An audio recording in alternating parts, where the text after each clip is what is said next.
Meteorologist Pedram Javhiri is here with us right now. Okay, so with date, we've been talking hour after hour, unfortunately, about these rains. We've already been so lucky, haven't we? Because the really monsoon rains haven't started. It's incredible. You know, we get a lull, 4, 5, 6 days of very little rainfall in one of the wettest places on our planet in the heart of the wet season. So that's remarkable in and of itself. We know that luck is coming to an end very quickly. So, of course, folks know how serious the next several days have to be as far as getting the amount of work done and hopefully rescue efforts underway again when the rain here before it picks up in intensity. Let's show you exactly what's happened over the last several hours that we're seeing the shift in this monsoonal pattern. Of course, this is not a single storm. It's not a single event. The wind's now entirely shifting from the east, pushing back towards the west. Northern areas of Thailand, that's where the heavy rainfall is expected to really pick up. And back on June 23rd, very little rainfall. The next day, almost no rainfall came down. And then a couple days into when the boys were trapped down in the cave, you see tremendous rainfall. And then, of course, things have really dissipated. The pattern we expect to return to what we've seen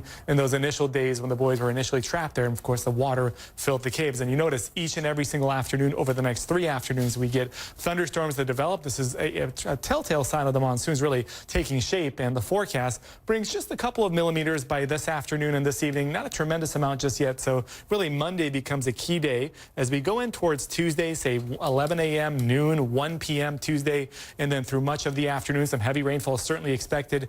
The highest amounts come down on Wednesday afternoon, and these 3 days alone would be the 3 wettest days so far in the first 16 that these boys have been trapped in this cave system. And in fact, when you take a look at that, maybe not seem like a lot of rainfall, 60 millimeters in a span of 3 days, but take that down, bring it down onto a soccer or a football field. That would equate, even just 60 millimeters would equate to 500,000 liters of water over an area just the size of a soccer field. The reason I say that, it's about 12 and a half swimming pools. But the reason I say that, you accumulate that amount of water, you funnel it into a channel, into a cave system, it becomes a tremendous amount of water to work with, not just 60 millimeters to work with. And that's what's concerning across this region.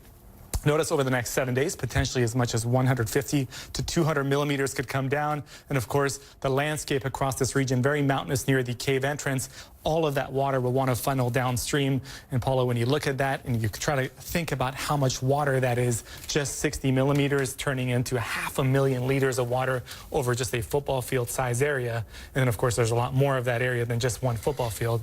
There's millions of liters of water that could once again funnel back in there quickly. And no way to predict exactly where that water's going inside that cave system. Okay, Pedram, we get it. 24 to 48 hours, very crucial right now. Thanks so much. Appreciate it. Now, bringing out the first 4 boys was quite a victory in and of itself. Our Tom Foreman looks at how the first rescues took place. The initial part of this rescue actually happened a little bit faster than officials expected, with 2 boys coming out about 10 minutes apart. Then 2 hours later, 2 more coming out.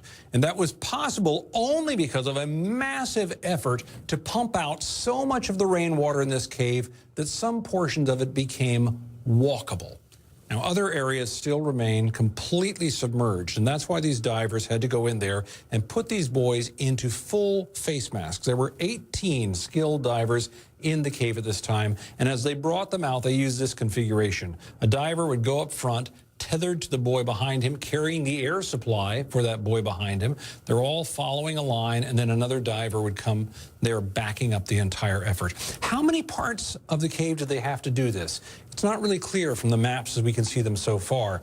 A lot of the cave clearly is still submerged, but we don't know what that means. By some accounts, it's a quarter of it, which would be around 1 kilometer, which is maybe 11 football fields that they had to go under, completely submerged with no vision, bad currents, cold.